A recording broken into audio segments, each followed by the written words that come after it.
हर हर महादेव। ओम नमः शिवाय। जगदीश चंद्र बोस जीव जगत के एक वैज्ञानिक हुए और आज मैं आपको एक ऐसा किस्सा बताऊंगा और एक ऐसा टोटका जिसे अगर आप अपने जीवन में अप्लाई करते हैं तो आपकी बड़ी से बड़ी इच्छा पूरी हो सकती है। एक बहुत पुराने समय की बात है। जगदीश चंद्र बोस जो वैज्ञानिक थे, उन्होंने पेड़ पौधों के ऊपर बहुत रिसर्च की थी और अध्यात्म, पेड़ पौधे और नई नई रिसर्च करने में उनको गहन रुचि थी। तो उन्होंने ये कहीं पर पढ़ा था कि पेड़ पौधे हमारी बात सुनते हैं। तो उन्होंने इस बात को आजमाने के लिए सोचा कि क्या वाकई में पेड़ पौधे हमारी बात सुन सकते हैं।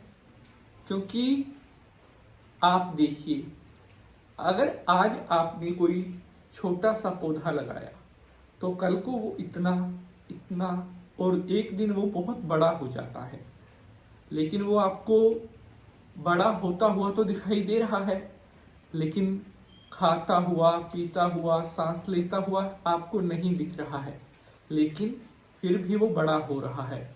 इसका मतलब है पेड़ पौधों के अंदर प्राण है। और क्या सच में पौधे हमारी बात सुन सकते हैं? इसका जीता जागता सबूत जगदीश चंद्र बोस ने देखा।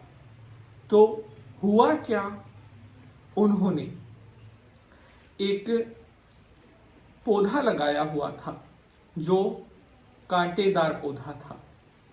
उस पौधे को वो हर रोज थोड़ा पानी देते थे और उस पौधे के पास बोलते थे, अगर आप मेरी बात सुन रहे हो तो आपके अंदर एक ऐसी टहनी निकले जिसके ऊपर कांटा ना हो। जैसे मैं आपको एग्जांपल दूं, एक गुलाब का पौधा है। आपको पता है गुलाब के पौधे पर कांटे होते हैं, हर टहनी पर आपको कांटे मिलेंगे। तो जगदीश चंद्र बोस ने एक ऐसा ही पौधा लगाया था जो कांटे वाला था और उसको प्रतिदिन ये कहते थे, अगर आप मेरी बात सुन रहे हैं तो आप में से एक ऐसी टहनी निकले जिस पर कोई भी कांटा ना हो। उनका एक नियम था, वो हर रोज उस पौधे के पास जब भी पानी डालते यह बात जरूर बोलते थे। थोड़ा समय तो लगा, लगभग 10-11 महीने का समय लगा और 11 महीने के बाद हुआ कमाल। उस पौधे में से एक टहनी निकली जिस पर कोई भी कांटा नहीं था। यह देखकर जगदीश चंद्र बोस भी हैरान रह गए। तो यहाँ पर यह बात सत्य होती है कि पेड़ पौधे भी हमारी बात सुनते हैं। आज मैं आपको एक ऐसे ही पौधे के बारे में बताने वाला हूं। अगर आप उस पौधे के कान में, उस पौधे के पास अपनी बात बोलोगे तो आपकी वो बात सच हो जाएगी। वो सिर्फ ऐसा नहीं है आप अपने लिए बोलोगे, आप अपने किसी परिवार के, अपने भाई, अपनी बहन, अपनी माता पिता, उनके लिए भी आप बोल सकते हैं। जो आपको मन में साधना है, जो आपकी इच्छा है, वो आपने उस पौधे के पास बोलना है। तो हमारे हिंदू धर्म में बहुत से पौधे ऐसे हैं जिन्हें साक्षात देव वृक्ष यानी कि भगवान का पौधा कहा गया है। जैसे पीपल का पौधा, बड़ वृक्ष, तुलसी का पौधा, आंवले का पौधा, केले का पौधा। हर पौधे की महिमा एक से बढ़कर एक है। लेकिन आज मैं आपको जो बताने वाला हूं कि यह पौधा मानेगा आपकी हर बात। पौधे के पास बोल देना यह चीज, वो आप ध्यान से। उपाय को करने में कोई भी जल्दबाजी आपको नहीं करनी है, तभी आपको यह अपने बहुत अच्छे परिणाम देता है। तो वह पौधा है तुलसी का पौधा।